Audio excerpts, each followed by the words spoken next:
আমি তো সবসময় বলি, যে নামাজ পড়ে না, সেজদা দেয় না, ওই শয়তান, সরাসরি শয়তান। এটা একেবারে 100 শয়তান। তুই সরাসরি শয়তান, সরাসরি শয়তান, এটাই শয়তান। কেন?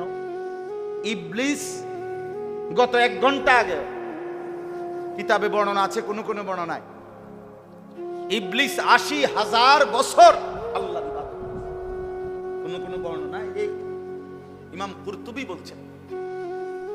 এরপরে একটি বেলা মাত্র একটা সেজদা দেয় নাই। কয়টা সেজদা? এই একটি সেজদা না দেওয়ার কারণেই আল্লাহ তাআলা তাকে কি বলছে, এই থেকেই তো ইবলিস হইছে। শয়তান হইছে কি আগের থেকে শয়তান? না না, আগে তো তার শয়তান কইতো না।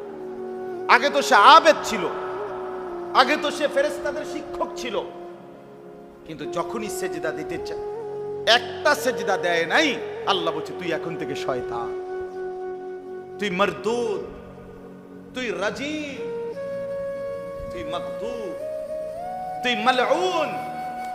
এখন থেকে তুই রাজিম, অভিশপ্ত, মালউন, লানতের যোগ্য, রাজিম, বিতাড়িত, শয়তান, তুই আল্লাহর রহমের নজর থেকে দূরে।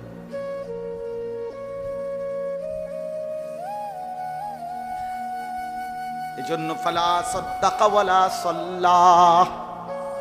বন্ধু আমার, একটা জরুরি কথা মনে রাখেন, ছেলেরা, বাপ, তোমরাও মনে রাখো, কসম আল্লাহর এই আয়াতের তাফসীরে আছে, যে ব্যক্তি নামাজ পড়ে না, কসম আল্লাহর, তার মৃত্যু যন্ত্রণা বড় বেশি কঠিন হবে। আজরাইল তখন জাগে টান দিবে, কসম আল্লাহর, তার রূহটা বড় ছিঁড়া ভিড়া বাইর হবে। আল্লাহ বলছে না আমার উপরে ঈমান আনেছে, না আমার নামাজ আদায় করছে।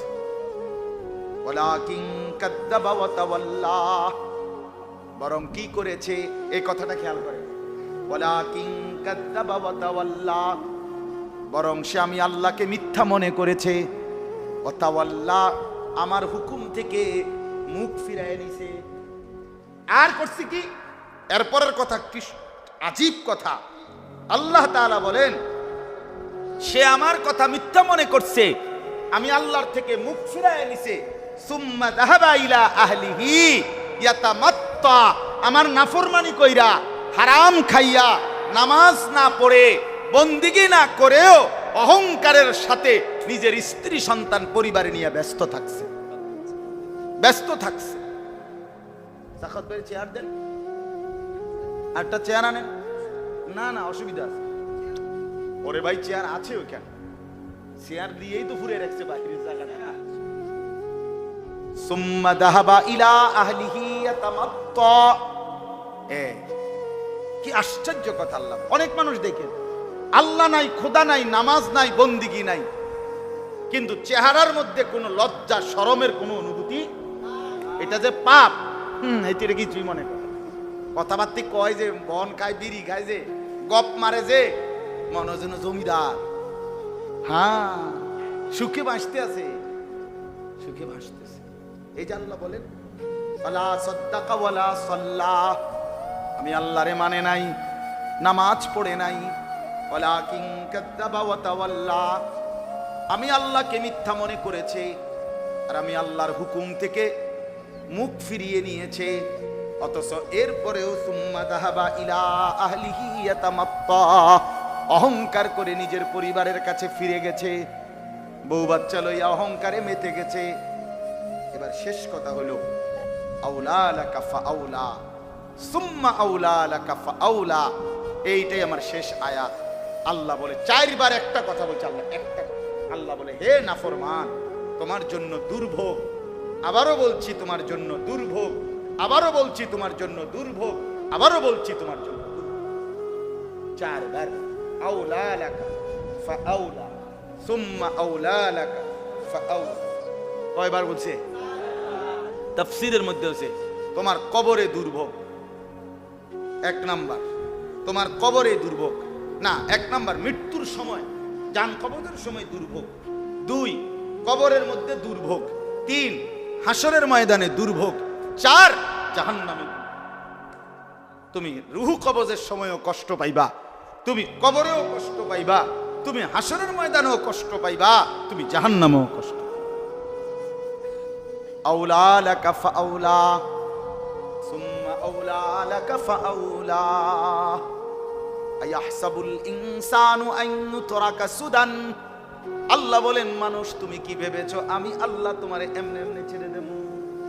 তুমি এটা মামুর বাড়ি মনে করছো? হ্যাঁ, তুমি তামাশা মনে করছো বান্দা?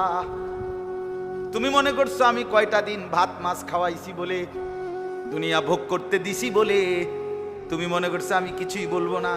হ্যাঁ, তুমি আমার এমন দুর্বল ভাবলা কেন? এই বেওকুফ, আমার এমন দুর্বল ভাবলা কেন? হ্যাঁ, আল্লাহ তাআলা বারবার বলছে, এই যে আয়াত বলছে, ইয়াহসাবুল ইনসানু আন ইউতরাকা সুদান। মানুষ তুমি কি ভেবেছো আমি আল্লাহ তোমারে এমনি এমনি ছেড়ে দেব? কেন ছাড়বো? ওয়ালা তাহসাবান্নাল্লাহা গাফিলান আম্মা ইয়ামালুজ জালিমুন। আল্লাহ বলে, জালেম পাপী নাফরমান, এক সেকেন্ডের জন্য তোমরা আমি আল্লাহকে গাফিল ভেবো না। আমি 24 ঘন্টা তোমারে দেখি। ওয়াকাফা বিদুনুবি ইবাদিহি খাবীরাম বাসীরা। আল্লাহ বলে, বান্দা তোমার প্রতিটা গুনাহের ব্যাপারে আমি আল্লাহ খবর রাখার ক্ষেত্রে, নিজে দেখার ক্ষেত্রে আমি আল্লাহই যথেষ্ট। আমার যদি একজন ফেরেশতাও না থাকতো, আমি আল্লাহ একাই তোমার হিসাব রাখতে পারতাম।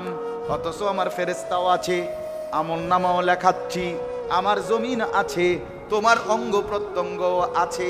হাসরের ময়দানে দেখবা তোমার বিরুদ্ধে জমিনও সাক্ষী দিচ্ছে, অঙ্গ প্রত্যঙ্গ সাক্ষী দিচ্ছে, আমলনামাও ফেরেশতা দেখাচ্ছে, ফেরেশতা নিজের জবান দিয়েও বলছে। আর আমি আল্লাহ তো দেখেছি, আমি তো আছি। ওয়াকাফা বিনা হাসিবিন, আমি তো হিসাব ক্ষেত্রে একাই যথেষ্ট। চলেন ভাই, জিন্দেগির কদর করি, হায়াতের কদর করি, সময়ের কদর করেন, আখেরাত ভুলেন না। মুমিন আখেরাত বলে না। আমার শেষ কথা, আবারও 4টা জিনিস আমাদের কাছে আছে। আল্লাহ আমাদের রব, রসুল সাল্লাল্লাহু আলাইহি সাল্লাম, মুহাম্মদ সাল্লাল্লাহু আলাইহি সাল্লাম আমাদের রসুল, কোরআন আমাদের কিতাব, ইসলাম আমাদের ধর্ম। এই 4টাই শ্রেষ্ঠ। আল্লাহও শ্রেষ্ঠ, রসুলও শ্রেষ্ঠ, কোরআনও শ্রেষ্ঠ, ইসলামও শ্রেষ্ঠ। এই 4টি সর্বশ্রেষ্ঠ নিয়ামত যার কাছে আছে সে নষ্ট হবে কেন? আমার দুঃখ, আমি এই কথাটাই বুঝি না। আরে বলে, তুই নষ্ট হবি কেন? ইহুদিদের কাছে কোন আসমানি নিখুঁত কিতাব আল্লাহ নাজিলকৃত এটা নাই। এখন গোটা পৃথিবীর সমস্ত খ্রিস্টানের কাছে কোন আসমানি কিতাব নাই। তারা যেগুলো বলে সম্পূর্ণ গাঁজাখুরি বইপত্র। তাদের কাছে যে বাইবেল, কিতাবুল মুকাদ্দাস, আরো যা যা ইনজিল বলে, একেবারে 100 গাঁজাখুরি। এগুলো আসমানি কিতাব না। আসমানি কিতাব যেটা আল্লাহ নাজিল করছে সেটা নাই তাদের কাছে, ইহুদিদের কাছে নাই। হিন্দুদের ধর্মগ্রন্থের কোনো বেলে নাই, এগুলোর কোনো পশ্চিমে নাই, নিজেদের বানানো এগুলো গল্প কাহিনী কিচ্ছা এই জাতীয় কথাবার্তা। আমাদের সমস্যাটা কি? কথা বলেন না কেন? ওরা নষ্ট হইল, অগ কাছে মৌলিক গ্রন্থ নাই। আমাদের সমস্যাটা কি? আমাদের ছেলে নামাজ পড়ে না কেন? আমাদের মহিলারা পর্দা করবে না কেন? কেন বলে? আমরা কিসের অভাবে হেরে গেলাম? দুনিয়া যার দিলে বসে গেছে, ভাই আমি এত কিছু বুঝি না, আমার টাকা দরকার। আল্লামা তাকি উসমানী দামাত বারাকাতুহু, আমি নিজে পড়ছি, সারা পৃথিবী বিখ্যাত আলেম। হুজুরের এক বয়ানের মধ্যে হুজুরে বলছেন, এক লোকরে দুনিয়াদার, সারা দিন রাত টাকা টাকা টাকা টাকা, দুনিয়া দুনিয়া দুনিয়া। তো একদিন তারে জিজ্ঞাসা করছে এক প্রসঙ্গে, মূল্যে জান্নাতে যাইতে চাও না জাহান্নামে যাইতে চাও, কোনটা তোমার আশা? সে বলতেছে, শোনো, জান্নাত জাহান্নাম মূল বিষয় না। আল্লাহরে বললো জেনে 2টা পয়সা লাভ হয় আমার, একেবারে কসম আমি কিতাবে পড়ছিলাম,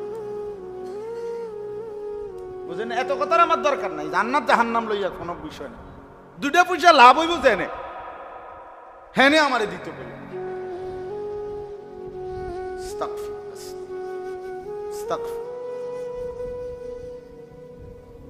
হ্যাঁ, এক সাহাবী বলছেন, হাবশি সাহাবী, কালো নিগ্রু সাহাবী, নবীজির দরবারে একদিন বৈশা বৈশা নবীজির দিকে তাকাইয়া বলতেছে, তাফসিরে আছে সূরা নিসার তাফসির মধ্যে, ইয়া রাসূলুল্লাহ, আপনি অনেক বেশি সুন্দর, আপনার সৌন্দর্যের কাছে আমার তুলনা হয় না, আমি একদম কালো। ইয়া রাসূলুল্লাহ, আপনার গুণ সর্বশ্রেষ্ঠ, আপনার গুণের সাথেও আমার কোনো তুলনা নাই, না সুন্দর চেহারার আপনার এর সাথেও তুলনা নাই, আমার আপনার গুণের সাথেও আমার কোনো তুলনা নাই। কিন্তু নবী, আমার একটা প্রশ্ন হলো, এই দুনিয়ার জীবনে আমি আপনার সাথে যদিও আমার কোনো তুলনা হয় না, কিন্তু আমি যখনই দুঃখ, পেরেশানি, অস্থিরতা, মানসিক যন্ত্রণায় ভুগি, যখনই যে কষ্ট লাগে, দৌড়াইয়া আপনার কাছে আসি, আপনার চেহারা মোবারকের দিকে তাকাই, খোদার কসম নবী, আপনার দিকে তাকাইলে আমি সব ভুলে যাই। এখন আমার প্রশ্ন হইল, আখেরাতে তো আপনি শ্রেষ্ঠ নবী, সর্বশ্রেষ্ঠ জান্নাতে থাকবেন, আর আমারে যদি আল্লাহ জান্নাত দেয়ও দয়া কইরা, একটা জান্নাত দিবে আর কি, কিন্তু সেটা তো আপনার সাথে না। এখন আমার প্রশ্ন হইল, ইয়া রাসূলুল্লাহ, বিশ্বাস করেন, দুনিয়াতে যেমন আমি আপনারে দেখে দেখে শান্তি পাই, আমারে যদি আল্লাহ জান্নাতও দেয়, কিন্তু আমি তো আমার জান্নাতে বসে আপনাকে দেখব না, আপনি তো থাকবেন সুউচ্চ জান্নাতে। জান্নাতে গিয়েও যদি আমি আপনাকে না দেখি, খোদার কসম নবী, আমি তো সেই জান্নাতেও আরাম পাবো না, আমি তো ওই জান্নাতেও আমার আরাম হবে না যদি আপনাকে না দেখি। আল্লাহ নবী সাল্লাল্লাহু আলাইহি সাল্লামকে বললেন, তো নবীজি চুপ করলেন। আল্লাহ তাআলা জিবরাইল পাঠিয়ে কোরআন নাযিল করলেন। আল্লাহ তাআলা বলে দিলেন, বন্ধু, পরে বলো ব্যবস্থা আছে। কি আছে? ব্যবস্থা আছে, আপনার লগে থাকার বুঝ আছে, ব্যবস্থা আছে। ওয়ামান ইউতি'আল্লাহা ওয়ার রাসূল ফাউলাইকা মা'আল্লাযীনা আন'আমা আল্লাহু আলাইহিম মিনান নাবিয়্যিনা ওয়াস-সিদ্দীকিন ওয়াশ-শুহাদা'i ওয়াস-সালিহিন ওয়া হাসুনা উলাইকা রাফীকা। আল্লাহ বলেন, বন্ধু বলে দেন, দুইটা শর্ত পালন করবা, আল্লাহর আনুগত্য করবা, রাসূলের অনুসরণ করবা, সুন্নাতের অনুসরণ করবা, আল্লাহর প্রতিটা হুকুম পালন করবা, নবীর প্রতিটা তরিকা অনুসরণ করবা। আমি আল্লাহ ওয়াদা দিলাম, বান্দা, রাসূলের সাথেই হাসরে জান্নাতে তোমারে থাকতে দেব। হ্যাঁ, মিনান নাবিয়্যিন, সমস্ত নবীদের সাথে থাকতে দেব, সিদ্দিকদের সাথে থাকতে দেব, শহীদগণের সাথে থাকতে দেব, আমার সমস্ত নেক বান্দাদের সাথে তোমারে থাকতে দেব। তুমি কালো হও, নিগ্রু হও, হাবশি হও আর আদনা হও, আমি থাকতে দেব। শর্ত হইল, আমার রাসূলকে মেনে নাও, আমার আল্লাহকে মেনে নাও। এজন্য বন্ধু আমার, মহব্বত, ভালোবাসা, দুনিয়া কলিজার মধ্যে ঢুকে গেলে হবে না বাপ, দুনিয়া বাদও দেওয়া যাবে না, দুনিয়া দিলের মধ্যে ঢুকানো যাবে না। আমাদের বুজুর্গরা বলতেন, আল্লাহওয়ালারা বলে, নৌকার নিচে পানি, এটা দরকারি, পানি না হইলে নৌকা চলবে কোথায়? কিন্তু পানি নৌকার নিচে থাকলেই নিরাপদ, পানি যদি নৌকার ভিতরে ঢুকা যায় তাইলে এই নৌকা ডুবে যাবে। ঠিক তেমনি ভাবে দুনিয়া দরকার, না বাঁচলে, দুনিয়ায় না থাকলে আপনি ইবাদত করবেন কেমনে, বন্দিগি করবেন কেমনে? দুনিয়া তো দরকার বন্দিগির জন্য, আখিরাতের জন্য, কবরের পুঁজি সংগ্রহের জন্য, কিন্তু সেই দুনিয়া যদি কলজার ভিতরে ঢুকা যায় তাইলে ওই নৌকা ডুবে যাবে। ওই দুনিয়ার লোক জাহান্নামে নিয়েছে। এজন্য আল্লাহ তাআলা বলেন, কাল্লা বাল তুহিব্বুনাল আজিলা। বান্দা, কেন আল্লাহর বন্দিগি করতে পারো না, কেন আখিরাত মনে পড়ে না? কারণ দুনিয়া তোমরা ভালোবেসে ফেলছো, ওয়া তাদারুনাল আখিরা, আর আখিরাতকে ত্যাগ করে ফেলেছো, আখিরাতকে ছেড়ে দিয়েছো। তবে শুনো, দুনিয়ারে ভালোবাসো আর নাই বাসো, দুনিয়ারে জায়গা দাও আর নাই দাও, কলজা দুনিয়াটা নিয়ে যদি একেবারে মাটি কামড়াইয়াও যদি ইস্তাকালতু মিনাল আরদ, আল্লাহ বলে যদি মাটিটারে কামড়াইয়াও ধরে রাখো, কলজার লগে বাইন্দা রাখো, খোদার কসম আল্লাহ বলে বান্দা দুনিয়া তোমারে থাকতে দিবে না। থাকতে দিবে? আইনামা তাকুনু ইউদরিকুমুল মাউত ওয়ালাউ কুনতুম ফি বুরুজিম মুশাইয়াদা। রব্বুল আলামিন বলে বান্দা যেখানেই থাকো না কেন, যদি সেটা সুউচ্চ নিরাপদ প্রাচীরের ভেতরেও হয়, যেখানে ঢুকবার কোনো সিস্টেম নাই, একটা ছিদ্রও নাই, একটা গলিও নাই, আল্লাহ বলেন মৃত্যু তোমার সেখানেই পৌঁছে যাবে। তাহলে মৃত্যু থেকে তুমি পলায়ন করতে পারবা না, মৃত্যুর যন্ত্রণা থেকে তুমি বাঁচতে পারবা না, মৃত্যুর হাতছানি থেকে তুমি বাঁচতে পারবা না।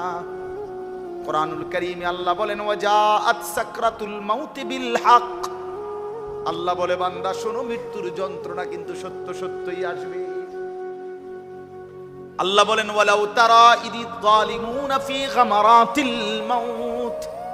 আল্লাহ বলেন বন্ধু আপনি যদি দেখতেন নাফরমান পাপী মৃত্যুর মুখে কি পরিমাণ যন্ত্রণায় থাকে। আল্লাহ বলেন ফালাউলা ইদা বালাগাতিল হুলকুম। আল্লাহ বলেন নাফরমানরা কারো জান কবজের সময় যখন মৃত্যুটা তার রুহুটা যখন টেনে কণ্ঠনালীর কাছে নিয়ে আসে, তখন তারে বাধা দিয়ে রাখো না কে? তারে আটকায় দাও, ফেরেশতাকে সরিয়ে দাও, মালাকুল মউত আজরাইলকে ফিরায়া দাও, তোমার আব্বারে ধইরা রাখো। ওই কেউ পারছিনি কারো বাপেরে ধরে রাখতে, কেউ তার দাদারে ধরে রাখতে পারছিনি বন্ধু, তো তুমি থাকবা কেমনে? আমি থাকবো কেমনে? আমার দাদারে তো আমি দেখছি, আমার দাদা কবরে, আমার আব্বারে তো আমি শত শতবার দেখেছি, বাপ তো এখন কবরে, নানিরে দেখছি, চাচারে দেখছি, মামারে দেখেছি, কত আত্মীয় স্বজনকে দেখলাম, বারবার চোখে পড়লো, আজকে সেই মানুষগুলো কবরে। তো আল্লাহ বলেন ওয়াতাদারুনাল আখিরাহ, আখিরাতকে ছেড়ে দিয়েছো, দুনিয়াকে ভালোবেসে ফেলছো, কিন্তু মনে রেখো হাসরের ময়দানে কিন্তু যেতেই হবে। হবে কিনা? ওয়াজুহুন ইয়াওমাইদিন নাযিরাহ। আল্লাহ বলেন এবার হাসরের ময়দানে যখন আসবা বান্দা, তোমাদের সমস্ত মানুষের তখন দুইটা অবস্থা হবে। কয়টা অবস্থা? এক নাম্বার হলো কিছু মানুষের চেহারা একেবারে পূর্ণিমার চাঁদের মতো হাস্যোজ্জ্বল থাকবে, ইলা রাব্বিহা নাযিরাহ। আর সেই মানুষগুলো আল্লাহ তাআলার দিদার, রব্বুল আলামিনকে সরাসরি এই চোখে দেখতে থাকবে। আল্লাহকে আল্লাহকে কোন ব্যক্তির আখিরাতের সবচেয়ে বড় পুরস্কার কি?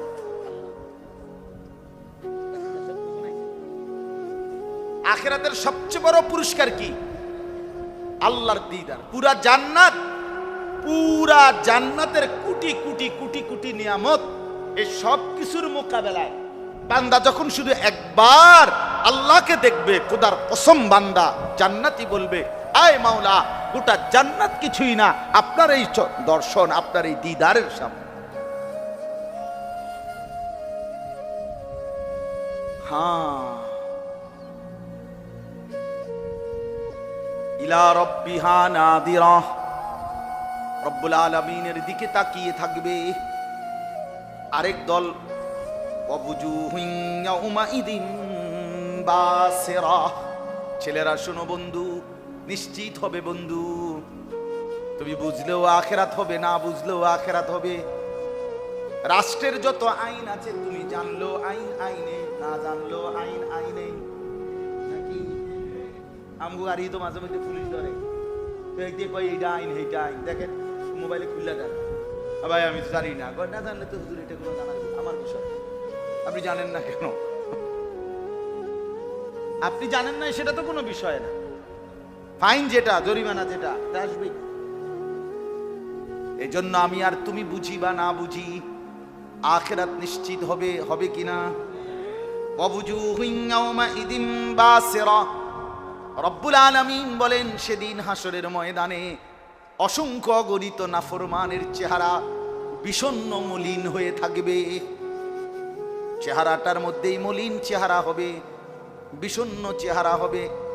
কোরআনুল কারীমের মধ্যে আছে ওয়াজিআ ইয়াউমা ইদিন বিজাহান্নাম, হাসরের ময়দানে আল্লাহ তাআলা ফেরেশতাদের মাধ্যমে জাহান্নামকে টেনে আনবেন।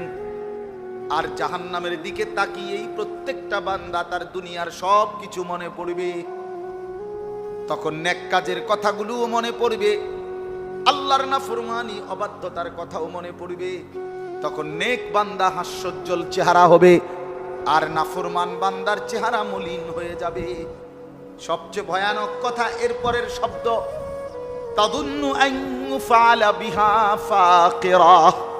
বন্ধু আমার শোনো, বাপ আমার শুনেন, আল্লাহ বলেন সেদিন নাফরমান কেন বিষণ্ণ হবে, পাপী তার চেহারাটা মলিন করে থাকবে কেন? আল্লাহ বলেন প্রত্যেক নাফরমান পাপী হাসরের ময়দানে এটা বুঝে ফেলবে, আজকে আল্লাহর আযাব আমার কোমর সুদ্ধা ভাঙ্গা ফেলবে। এই শব্দের অর্থ তাদুন্নু আন ইউফআলা বিহা ফাকিরা। আল্লাহ বলেন সে বুঝবে বেঈমানে, নাফরমানে, যে হায় আল্লাহ, আজকে তো আল্লাহ আমার আযাব, আল্লাহর শাস্তি আমার কোমর ভাঙ্গা, কোমর ভাঙ্গা ফেল। তুমি কি মনে করছো? কতক্ষণ দেখবা মানুষের বেডি, কতক্ষণ দেখবা নর্তকী, কত ঘন্টা চালাইবা মোবাইল? কোনদিন কি মরবা না? কোনদিন কি যৌবন শেষ হবে না? হায়াত কি কোনদিন ফুরাবে না? এরপরে কি হবে? সুদের টাকা কতদিন, ঘুষের টাকা কতদিন, কিস্তি দিয়ে অভাব মিটবে কতদিন? এরপরে খবর পরকাল। কাল্লা ইদা বালাগাতিত তারাকি। আল্লাহ বলেন নাফরমান পাপী যখন তার মৃত্যুর সময় আসবে, তখন তার রূহ ফেরেশতা যখন টেনে ধরবে, তখন কণ্ঠনালীর কাছে এক টানে রূহ চলে আসবে। সে যখন অস্থির হয়ে যাবে, ওয়াকিলা মান রাক, আশপাশের লোকজন তখন বলবে এইবার তারে ছাড়াইবে কে, বাঁচাইবে কে? কিন্তু ওয়াযান্না আন্নাহুল ফিরাক, লোকটা তো পুরা বুঝে ফেলবে আর তারে কেউ বাঁচাইতে পারবে না, তাকে চলেই যেতে হবে, দুনিয়া ছাড়তেই হবে। কারণ সবাই মনে করতেছে কেরম জানি করে। নাফরমান বান্দা তো নিজের কলিজার ভিতরে বুঝতেছে তারে তো আজরাইলে টাইনা নিয়ে যাচ্ছে।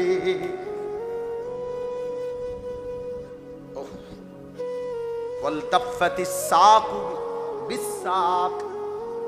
আল্লাহ বলেন নাফরমান পাপী আজরাইল যখন রূহ টান মারবে, কণ্ঠনালীর কাছে চলে আসবে, সবাই বলবে তারে ফু দাও, ঝাড়ো, ওজা আনো, ডাক্তার আনো, এই আনো। কিন্তু সে তো বুঝে ফেলবে তারে নিয়ে যাচ্ছে।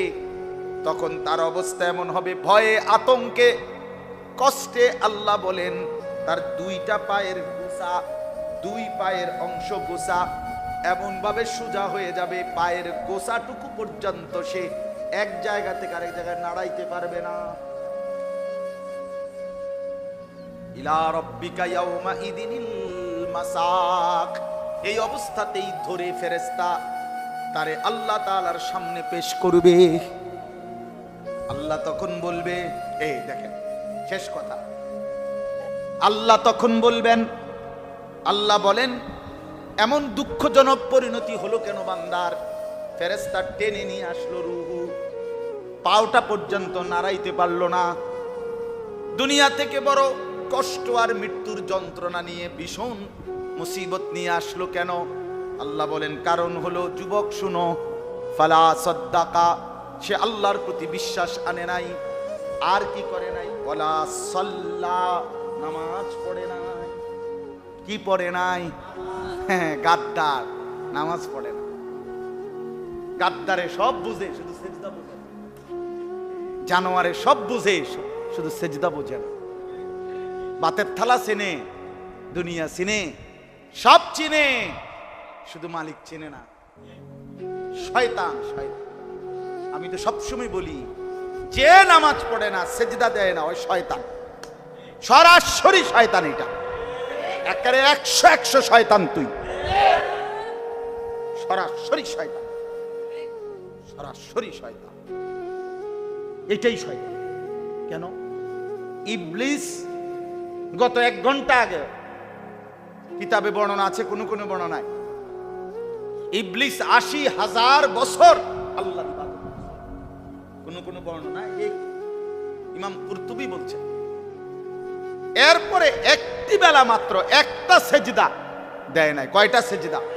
এই একটি সেজদা না দেওয়ার কারণেই আল্লাহ তাআলা তাকে কি বলছে, এই থেকেই তো ইবলিস হয়েছে। শয়তান হয়েছে কি আগের থেকে শয়তান? না না, আগে তো তার শয়তান কইতো না। আগে তো সে আবেদ ছিল, আগে তো সে ফেরেশতাদের শিক্ষক ছিল। কিন্তু যখনই সেজদা দিতে চায়, একটা সেজদা দেয় নাই, আল্লাহ বলছে তুই এখন থেকে শয়তান, তুই মরদুদ, তুই রাজিম, তুই মাগদুব, তুই মালউন। এখন থেকে তুই রাজিম, অভিশপ্ত, মালউন, লানতের যোগ্য, রাজিম, বিতাড়িত, শয়তান, যে আল্লাহর রহমের নজর থেকে দূরে।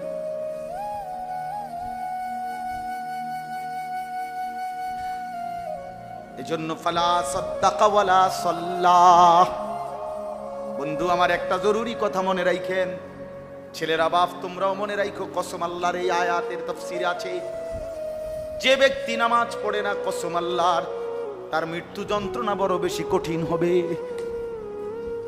আজরাইল তখন যাকে টান দিবে, কসম আল্লাহর, তার রূহটা বড় ছিঁড়া ভিড়া বাইর হবে। আল্লাহ বলছে, না আমার উপরে ঈমান আনেছে, না আমার নামাজ আদায় করছে। ওয়ালাকিন কাযযাবা ওয়া তাওয়াল্লা, বরং কি করেছে, এই কথাটা খেয়াল করে, ওয়ালাকিন কাযযাবা ওয়া তাওয়াল্লা, বরং সে আমি আল্লাহকে মিথ্যা মনে করেছে, ওয়া তাওয়াল্লা, আমার হুকুম থেকে মুখ ফিরায় নিছে। আর করছে কি? এরপরের কথা কি আজীব কথা।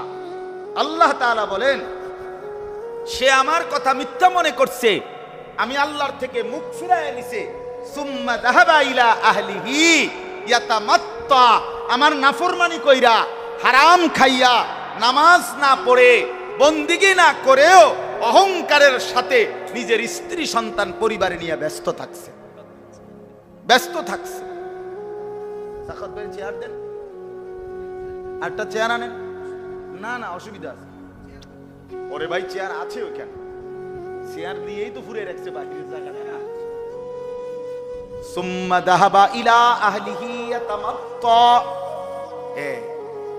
কি আশ্চর্য কথা! আল্লাহ, অনেক মানুষ দেখেন আল্লাহ নাই, খোদা নাই, নামাজ নাই, বন্দিগি নাই, কিন্তু চেহারার মধ্যে কোনো লজ্জা শরমের কোনো অনুভূতি। এটা যে পাপ, এটা কিছুই মনে করে।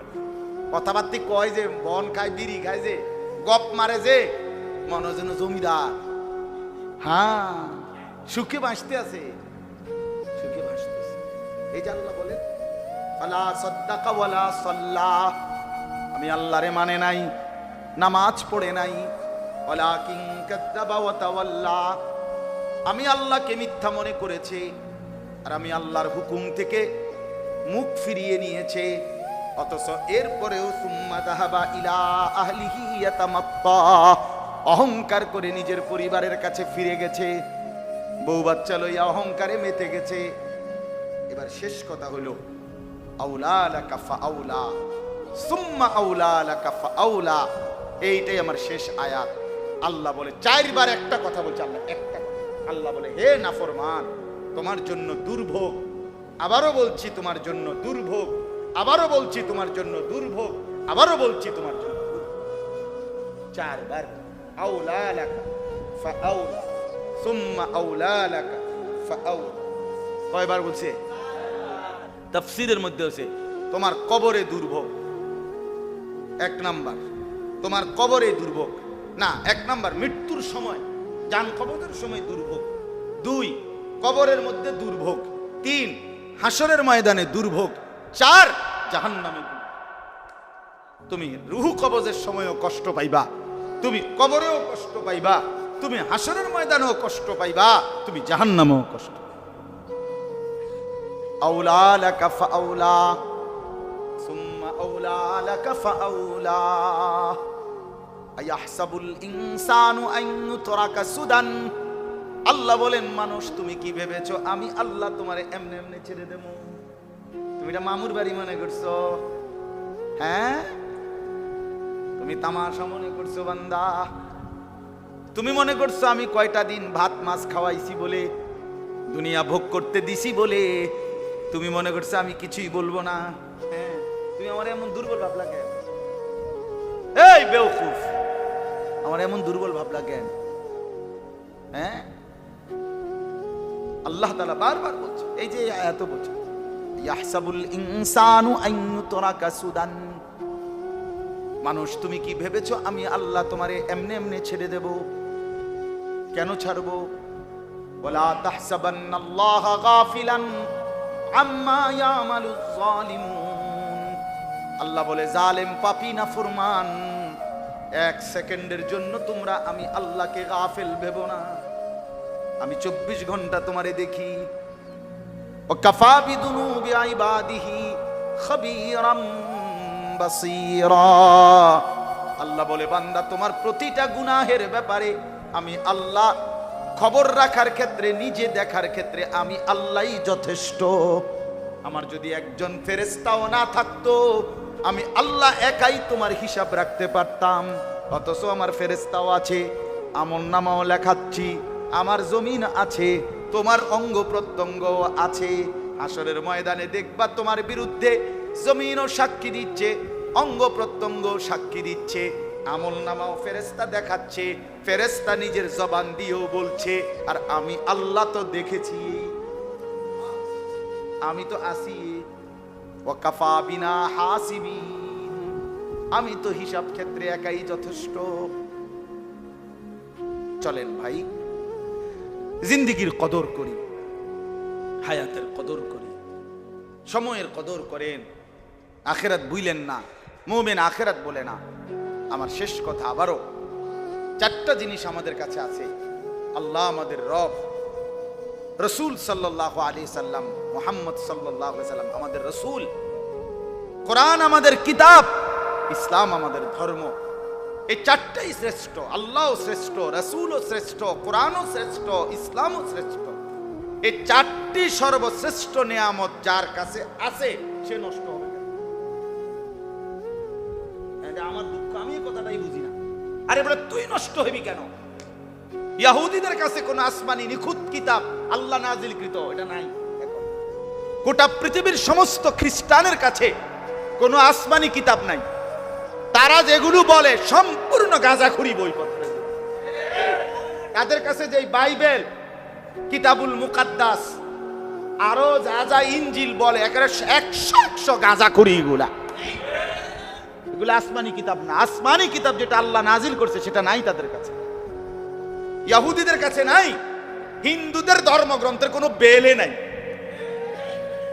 এগুলার কোনো পূব পশ্চিমে নাই, নিজেদের বানানো এগুলো গল্প কাহিনী কিচ্ছা এই জাতীয় কথাবার্তা। আমাদের সমস্যাটা কি? কথা বলেন না কেন?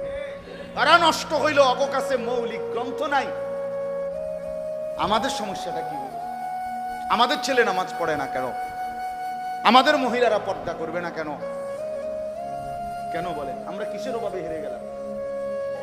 আল্লাহ আমাদেরকে বুঝ দান করেন, আল্লাহ আমাদেরকে কবুল করেন। আজকের এই মাহফিল আল্লাহ তাআলা এই ইন্তেজামের মধ্যে বরকত দান করেন। আমার বাবারা, আমার প্রিয় ভাই হযরত মাওলানা মুফতি সাখাওয়াত বিন তাহের আমার চাইতে অনেক ভালো বয়ান করে। সত্য কথা, আসলেই বাস্তব। আপনারা মনোযোগ দিয়ে শুনবেন, কেউ উঠেন না, কষ্ট করে এই আস্থা